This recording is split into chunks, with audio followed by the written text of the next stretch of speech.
Hello, and welcome to the Digital Workspace Works podcast. I'm Ryan Purvis, your host, supported by our producer Heather Bicknell. In this series, you'll hear stories and opinions from experts in the field, stories from the front lines, the problems they face and how they solved them, the areas they focused on from technology, people and processes, to the approaches they took that will help you to get to the grips with the digital workspace inner workings.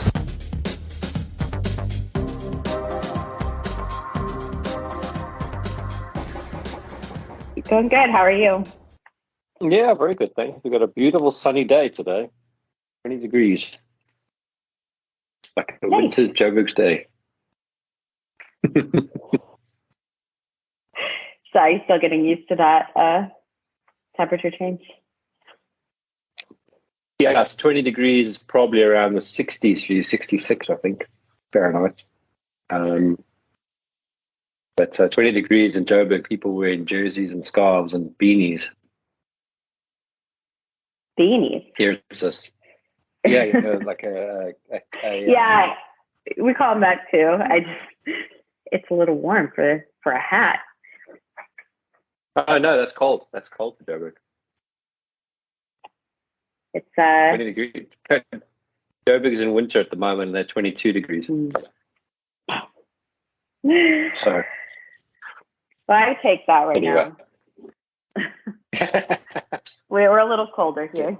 So. Good. So we shared some stuff with each other, and I'm just getting it up now. I didn't look at your YouTube video about deepfakes, but I did send you the podcast episode around it, and this was around creating avatars. And I really liked the guy's idea of creating an avatar now and minting it, so like an NFT, and then you can use it in the future as a way to authenticate yourself when you do your passport, your driver's license, all that kind of stuff, and not just in the digital world, but also in the real world. But instead of having to go sit in the DMV line or the DVLA line here in the UK or the traffic department in South Africa, you are connecting on with your minted avatar, and you've been validated, and you're getting your new license or passport or ID document, whatever. And I thought that was such a clever use case for the metaverse that actually makes sense beyond buying fake assets. Yeah, I thought so. Backing up a second, the whole avatar. So I feel like part of what we're talking about is the technology that would make these avatars more possible, these hyper realistic versions of ourselves. So, and part of that, so there's the potential for companies working on the same technology, the deep fake type technology. And this went viral on social media with this company who was doing these deep fakes of Tom Cruise that were really hard to distinguish from, what was real and what was not. And applying that technology in the metaverse, essentially as an NFT of yourself, to do all of the things you just mentioned and whatever else, and to own that version of yourself as your security, as your privacy mechanism, right? So people aren't going around as a copy of you.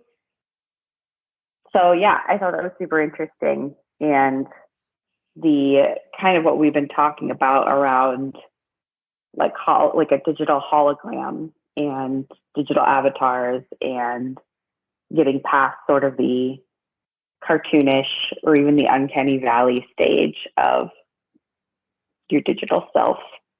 Yeah, I mean that's if you look at how computer games have changed over the last, well, I'll probably say 20 years.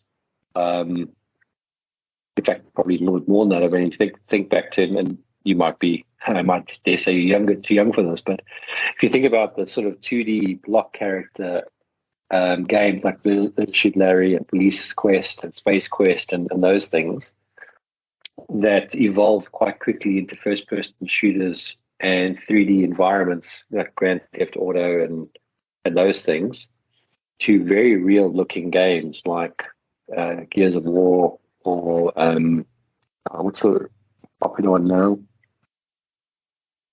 It's a war game that a lot of people play. Not Elden Ring? Counter-Strike. No, it's Counter-Strike. Might be Counter-Strike. Counter-Strike, yeah. And then you see it how in movies, and I'm thinking about a few movies where the graphic rendering is so granular. You can see the different strands of hair moving. And you take all those things, add it together, and you now start mimicking people, which is what they do with the deepfakes. You can't believe that it's, and especially with the cloud compute that's available, and more that's becoming available every day, and even just your compute and the 5G that's coming.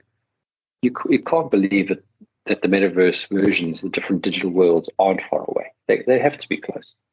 You can go and buy a Quest 2 headset for $250, $300. Which, if you look at what a train ticket would cost me for a month into London, it's about the same amount. And I live in a fairly, I don't want to say cheap because I might get hurt by that, but a reasonably priced area to commute to London. There's places where you pay a lot more, obviously. But to save, to have that thing where I might go into London one day a week, 4 times a month, and pay £20-30, but I can do most of my other stuff with a headset that I paid £300 for, whatever it is. That's really appealing. And talk to someone like you and I are talking now, but physically look as we look, because the cameras could do all that sort of stuff. Remember, we talked about Connect. I think that's really interesting, especially when you go into training and education. Getting people off site for 5 days. Yes, there's definitely tangible value to physically together. But if you want to just practice something that you saw at a training thing, and you just put your headset back on, you go into that training environment and you do something, I think that's really cool. And I think that's where this stuff will really take off. And it is already taking off in some respects. Yeah, I think the potential is really interesting, and the cost savings element as well. I mean, if you think about hybrid work and remote employees and bringing everyone, like, let's say you have you're a fully remote workforce, right? A lot of companies there are companies that do that as well, but they bring employees together a few times a year. Maybe that's not the best example because you would probably still do that. Maybe something a little bit more in the hybrid realm where it's expensive to fly employees to a location to meet up, right?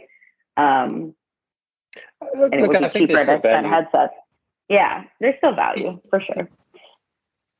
And you definitely don't want to lose that. But I think if you can, it's the repeatability things that make it the most interesting. I think I sent you another podcast from the Restless ones where they were talking about dissection, and by having the ability to dissect a frog and play with it in a virtual environment, that really got the education levels, stimulated, because there's a kid that could now go and practice dissecting a frog 10 times and have the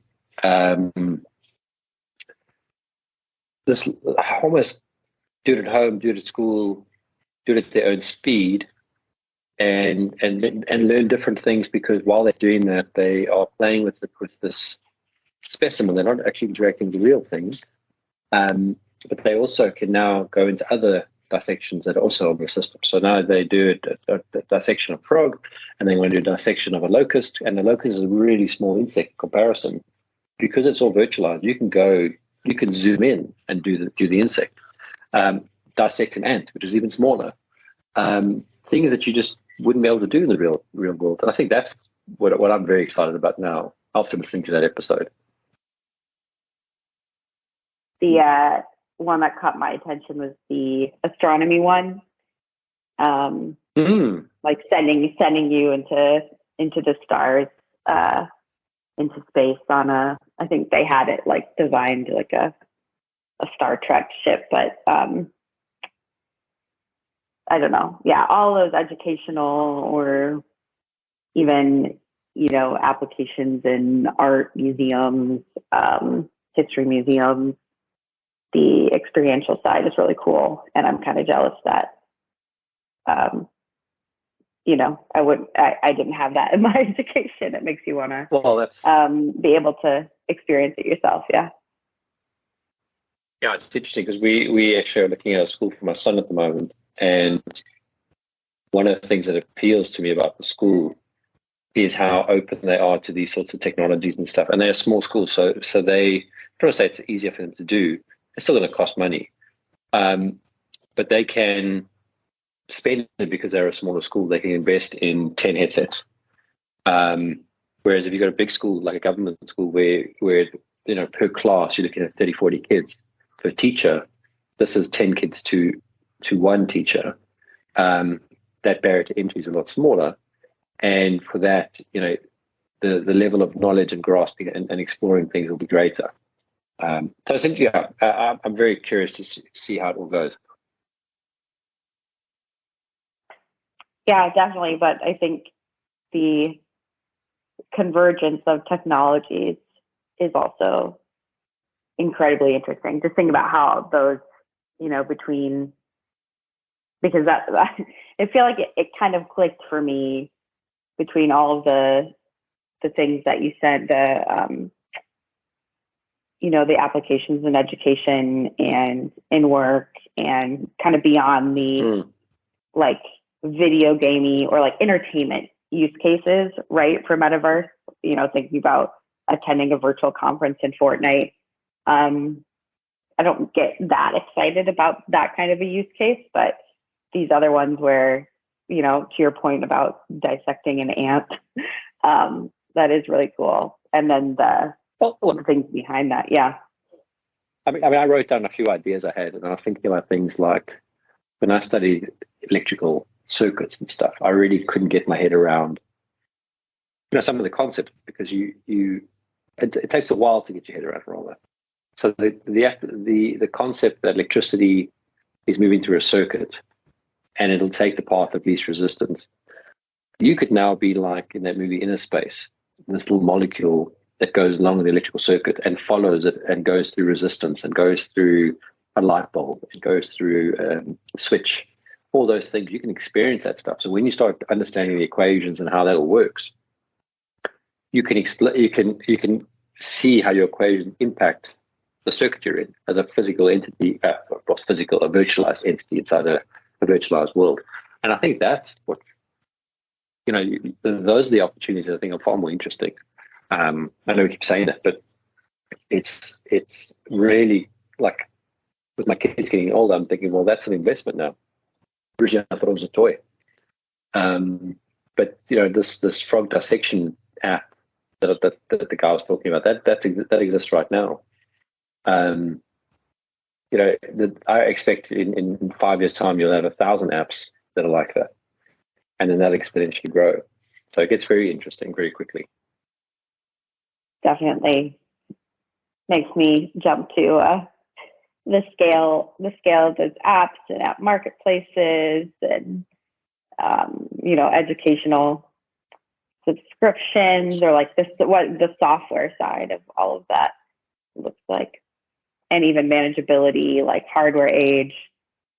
I don't know. my brain's jumping to like the IT side kind of. I mean, if you but if you think about it, so a lot of these systems, and you've seen it already with the gaming world. You've had Microsoft with their gaming service, Google with their gaming service, Sony with their gaming service. That's your cloud compute, and most of the processing is going to sit on that side. You will then rely on a good network connection, so fiber to the home, which will be replaced by 5G. So there's your throughput. And then on the device, there's still some rendering that needs to happen and some processing, but the average devices that are coming out are pretty powerful. the GPUs that are available. I wouldn't be surprised if you start seeing mobile phones with built-in graphics cards of some sort of graphic chips if they aren't already there. And you can cheat a little bit when you design the games for the phone. But now, if you look at an Xbox or a PlayStation, those things are pretty easy to push out. They're not again not too expensive, sort of between $300 to $500. But again, if you're plugging on this contraption, so let's say you spend $1,000. Now that's obviously not for everyone, but those prices will come down over time, and you'll be able to buy second-hand ones, refurbished ones, etc. But if you think about the educational game, your child or yourself learning a new skill because you've got access to it, that $1,000 investment may return an extra, 5-10% on your salary because you've gained something, or your next job or something like that. So, I think it's very doable. And I think the crux of it for me is it's the start of a wave that's coming, and it's going to come crashing down around all of us, and we're going to get flooded by these things. And all of a sudden, you'll be sent a corporate device, which will be, not a laptop anymore, but a headset of some sort to use. And maybe that's 10 years away, 20 years away, but I still feel like it's close enough that we could be using it. Yeah, I think the potential certainly seems like it's there. I would like to see a revival of Google Glass. I think we're ready. We've reached the point where we're ready. I mean, there's a lot of rumors around the Apple Glass equivalent, and the price on that again not too bad. Between $300 and $500. Now, if you think a pair of sunglasses, depending what you buy, it's $100 to $200. A phone is, between that and up to $1,000, let's say. That's a reasonable price. If it means you're carrying one less thing and it's on your head, that's got a convenience factor. So again, I think those things are coming. Matter of time. Once they crack whatever they need to crack, and I think one of the biggest problems with a lot of these things is battery power. Once they sort that out, or get it to a reasonable amount of time. I mean, you look at the Apple Watch. The Apple Watch, the first version only used to last 18 hours. The newer versions are almost a day and a half, and that doesn't sound like a lot, but trust me, when your watch goes dead, you realize how much you use the thing. It happened to me on Sunday. So I think that's where it'll come from. I think the technology, the other stuff, the chip, the processing, the writing, the software, I think that's actually already achieved. It's the hardware problem. Hardware and then connectivity, right? The abilities unlocked with 5G. Well, I think you can get away with 4G for some of the stuff, and it depends on what we're talking about. So if you look at AR and VR, or not so much VR, more AR stuff, that's usually points on a map, and to begin with. So when I'm in this area, what's important about this area, and it could be from a commuting point of view, it could be deals on something, whatever it is. The second thing that becomes important is recognition of objects. So seeing the bus stop in front of you, and then processing and giving you the appropriate bus schedule, that sort of stuff. That's where the connectivity becomes a big deal. And I have to laugh at this. South Africa, for all its third worldness, has a better cell phone network than the UK. I struggle here every day if I'm on my phone. Like if I do a Teams call or whatever, it just doesn't hold the signal. Whereas in South Africa, yes, there were some bad spots, but most part I was on 4G pretty much everywhere, and it was pretty stable. And there's better networks versus each other. I mean, I'm on one of the worst networks. But if the device, so you've got your phone, which is your intelligent device, if that knows where you are in the sense that you're going to be in the UK and in a certain part of the UK, and it's pre-downloading the data that it needs, route maps and all that kind of stuff, And that's where the machine learning comes in, and all these phones have some level of capability in them already to do machine learning. You're not really going to connections all the time to a central processing area. You're just using the data you've got in front of you, and you're displaying it. Now, there is a need in some cases for the live data, live bus data, but that's not a large packet of data. You're talking less than a couple hundred kilobytes, I think. Maybe 150, maybe 200, which you should be able to get away with on a 3G or a 4G connection.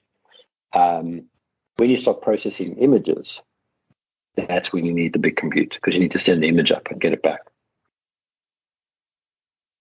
Yeah, and I guess there's less of a motion sickness type element when it comes to a wearable that's not like a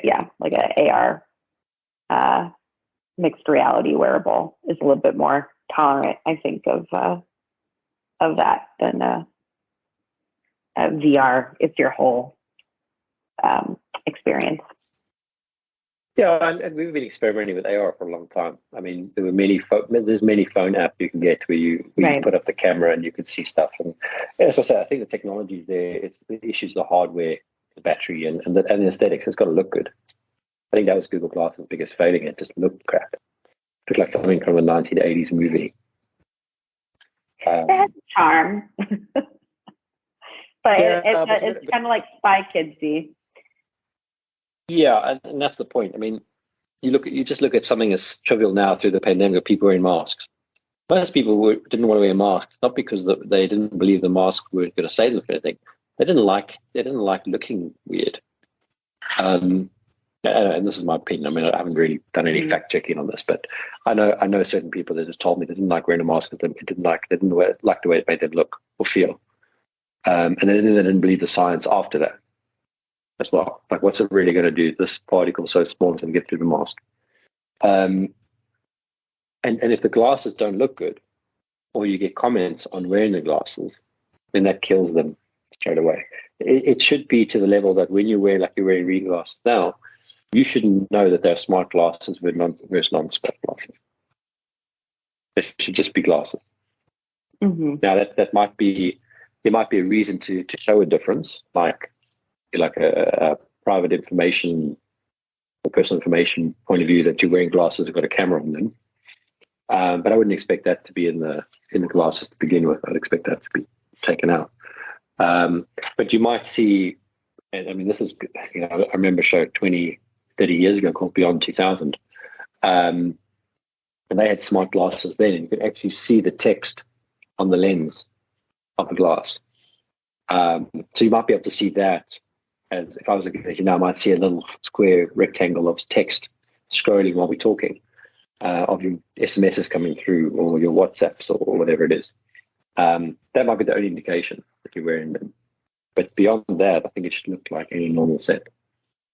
It would be really interesting getting to the point where it could be a contact lens, and then it would be very hard to detect.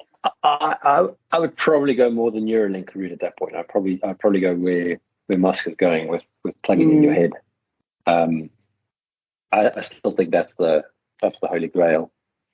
Because then your only technology is biotic, which yes, you'll have to maintain it, but it's just a different level completely.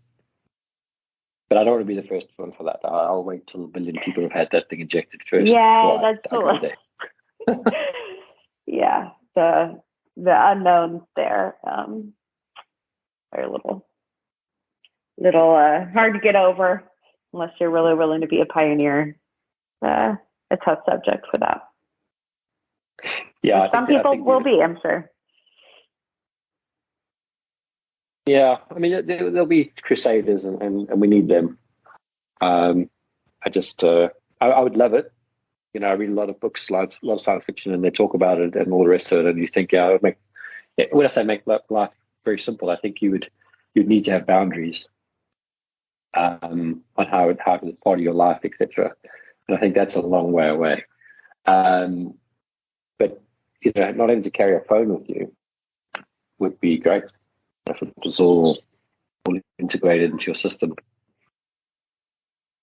Yeah, but then you can also never, it's like if you have, like, let's say you feel like you're addicted to your device, right? There's always the potential to shut your phone away. If the temptation is embedded in you, right, to go into the metaverse or to play a game or to check social media or whatever, and you can't ever, beyond getting the thing uninstalled. I don't know, just interesting to think through that as well. And that's why I say it's got to be, the boundaries have to be there. You have to have the ability to block things out and set those rules and all that kind of stuff, because it can very easily become, as you say, addictive. And that's always the risk with these things. And there's people that shouldn't have these kinds of things for that exact reason. But let's talk more. Let's keep to the fun stuff more. Yeah, no, for sure. It's really cool. The things that people are doing are really interesting, and just a matter of, are we 5 years away from more people experiencing some of it, 10 years away, 20 years away from aspects of it? Like how quickly will these things become more normalized? And it's always hard to see, I think it was funny growing up. My father was hesitant. He held us back from buying CDs because he's like, they always, or DVDs. He's like, they always come out with a new one of these. We're just going to skip this iteration, right? From VHS to skip over DVDs to whatever's next. And we ended up, getting a DVD player, and obviously that lasted quite a while. But there's that aspect of it as well. It's funny you mentioned DVDs, because the car we got has a DVD player in it, and we wanted to try it out with the kids. So I said to my wife, let's go into the local shop and let's get one. They don't sell DVDs anymore. And DVDs were, before we left the UK, you could buy them at any shop, and they're completely gone. You can't even buy CDs anymore. If you want the stuff, you have to go to a second-hand shop. That's the only place to find them. And their value is nothing. We were talking 50p to a pound for a disc. And I remember buying a single disc for 12, 15 pounds. It's just crazy. I do need to run. My next call started. But it was good to catch up. This was a fun one. I enjoyed talking about this futuristic stuff. For sure. Very interesting to think about. Alrighty. Talk to you later. Super. Cheers, Heather. Talk to you soon. Cheers, Heather. Bye. Bye. Thank you for listening to today's episode. Heather Bicknell is our producer and editor. Thank you, Heather, for your hard work on this episode. Please subscribe to the series and rate us on iTunes or the Google Play Store. Follow us on Twitter @the DWW Podcast. The show notes and transcripts will be available on the website www.digitalworkspace.works. Please also visit our website www.digitalworkspace.works and subscribe to our newsletter. And lastly, if you found this episode useful, please share with your friends or colleagues.